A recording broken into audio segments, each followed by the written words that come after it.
জীবনের প্রথম বড় পরীক্ষা মাধ্যমিক পরীক্ষা। এবারে উত্তর ২৪ পরগনার অশোকনগরে মাধ্যমিক পরীক্ষার্থীদের জন্য একাধিক অভিনব আয়োজন করেছে আইএনটিটিইউসি। আইএনটিটিইউসির নেতা এবং অশোকনগর কল্যাণগড় পৌরসভার ৫ নম্বর ওয়ার্ডের কাউন্সিলর সঞ্জয় রাহা প্রথম দিন থেকেই রয়েছেন রাস্তায়। অঙ্ক পরীক্ষার দিনও ছিল অভিনব আয়োজন। এদিন জলের বোতল নিয়ে তিনি পৌঁছে যান কল্যাণগড় বিধানচন্দ্র বিদ্যাপীঠে, আর সেখানেই দেখা গেল একটি সৌজন্যের রাজনীতি। কল্যাণগড় বিধানচন্দ্র বিদ্যাপীঠে এবার পরীক্ষা দিচ্ছেন সিপিএম কাউন্সিলর ভবতোষ হালদারের ছেলে। ভবতোষবাবুর এবং তার ছেলের হাতে জলের বোতল তুলে দিলেন তৃণমূলের কাউন্সিলর সঞ্জয়। এছাড়াও প্রতিদিনই রয়েছে ফ্রি টোটো সার্ভিস। বাড়ি থেকে পরীক্ষা কেন্দ্র এবং পরীক্ষা কেন্দ্র থেকে বাড়িতে ফ্রিতে পৌঁছে যাচ্ছে ছাত্রছাত্রী এবং তার অভিভাবকেরা। সব মিলিয়ে সঞ্জয় রাহার এই উদ্যোগ আয়োজনে খুশি সিপিএমের কাউন্সিলরও। এই অভিনব উদ্যোগ নিয়ে কি বললেন কাউন্সিলর সঞ্জয় রাহা এবং সিপিএমের কাউন্সিলর ভবতোষ হালদার এবং অন্যরা, শোনাবো আপনাদের। ভালো একটা দেখার মতো একটা জিনিস করে দিলেন, যে সবাই একটা উপলব্ধি পাচ্ছে যে একটা কাউন্সিলর কিছু করে ভালো।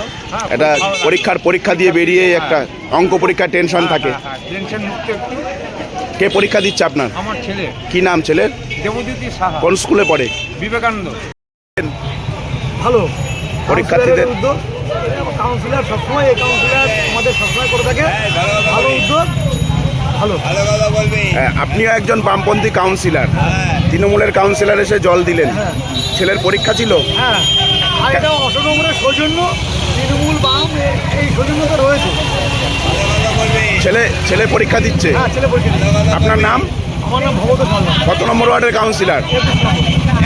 পরীক্ষার্থীরা আসে, এখন ঠান্ডা নেই, এখন গরম পড়ে গেছে। আমরা যাতে পরীক্ষার্থীদের কোনো রকম কোনো অসুবিধা না হয় সেই দিকে সদা সতর্ক আছি। আমরা ফ্রি টোটো সার্ভিস দিয়েছি এবং প্রত্যেকটা স্কুলে আমরা পানীয় জলের ব্যবস্থা করেছি। এক এক দিন এক একটা সেন্টারে আমরা দিচ্ছি। আজকে আমরা বিধানচন্দ্র বিদ্যাপীঠের যারা স্টুডেন্ট মাধ্যমিকের পরীক্ষার্থী তাদের আজকে জল দিলাম। এর পরবর্তীকালে অন্য স্কুলগুলোতে আমরা দেবো।